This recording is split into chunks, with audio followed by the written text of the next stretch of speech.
Okay, question number 15 है, two villages Fox Bay and Glenton are joined by the footpath and the road. Abdul walks along the footpath from Fox Bay to Glenton, or he walks 2 hours 14 minutes and arrives at 15:10 at Glenton. Calculate the time that Abdul left Fox Bay. ठीक है, आप 15:30 पर अभी घर पहुँचे हैं. ठीक है, कोई मसला नहीं. 15:10 पर आप घर पहुँचे हैं और आपका जो डिस्टेंस था वो डिस्टेंस था 2 hours 14 minutes का. आपको ये बताना है कि आप चलना कब शुरू हुए थे. तो आप 2 hours 14 minutes पीछे जाएं. पहले तो 2 hours पीछे जाएं, 1 घंटा पीछे गए 14:10 हो गया. 1 hour और पीछे जाएं तो ये 13:10 हो गया. ठीक है, अब इसमें से 14 minutes माइनस करने हैं. तो पहले 10 minutes माइनस करेंगे तो 13:00 हो जाएगा. अब 4 minutes और माइनस करेंगे तो 12:56 हो जाएगा. ठीक है, पहले मैंने 2 hours माइनस किए, फिर 2 hours माइनस करने के बाद मैंने 10 मिनट माइनस किए, फिर 10 minutes माइनस करने के बाद मैंने 4 minutes माइनस किए. ठीक है, इस तरह से. तो ये 12:56 हमारा 12:56 पे अब्दुल ने फॉक्स बे छोड़ा था. अच्छा, the distance by the road between the Fox Bay between Fox Bay and Glenton is 15 kilometer. A bus travel along the road between Fox Bay and Glenton. The journey takes 12 minutes. 15 kilometer और 12 minutes. Calculate the average speed. Speed का formula होता है हमारे पास distance upon time. ठीक है, कुछ student distance को D लिखते हैं, कुछ एस लिखते हैं. Distance upon time. अच्छा, प्रॉब्लम ये है, इन्होंने पूछा किलोमीटर पर आवर्स. ठीक है, सबसे बड़ी प्रॉब्लम बस यही है हमारी, इसे देखना है हमने. ठीक है, वेलोसिटी का फार्मूला यानी कि एवरेज स्पीड का फार्मूला होता है डिस्टेंस अपॉन का मतलब डिवाइड बाय टाइम.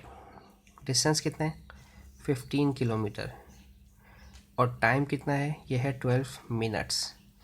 इसे आवर्स में चेंज करने के लिए 60 से डिवाइड करवाना पड़ेगा. ठीक है, अब ये हो गया है 15 डिवाइड बाय 12/60.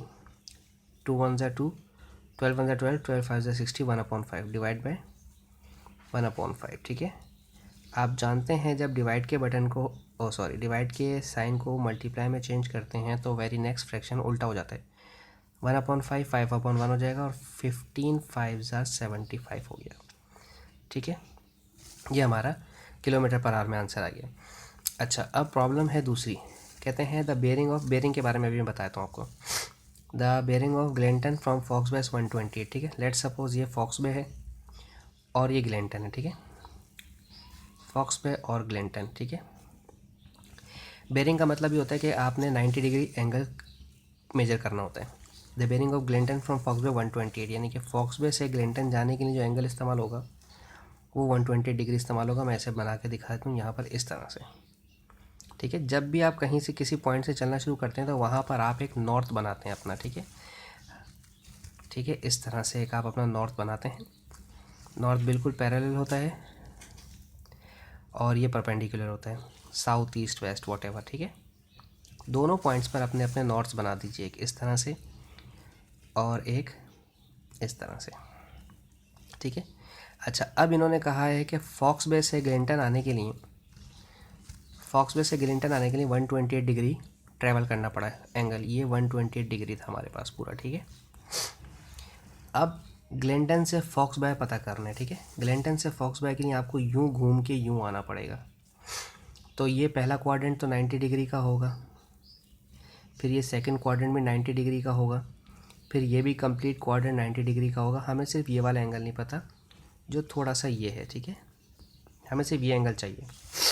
अच्छा, अब ये जो 128 डिग्री था इसमें से ये पहला क्वाड्रेंट तो 90 डिग्री का था, तो 128 डिग्री में से 90 डिग्री माइनस कर दें जो अपने कंप्लीट क्वाड्रेंट के अंदर चला गया है 38. तो ये आपके पास 38 डिग्री है.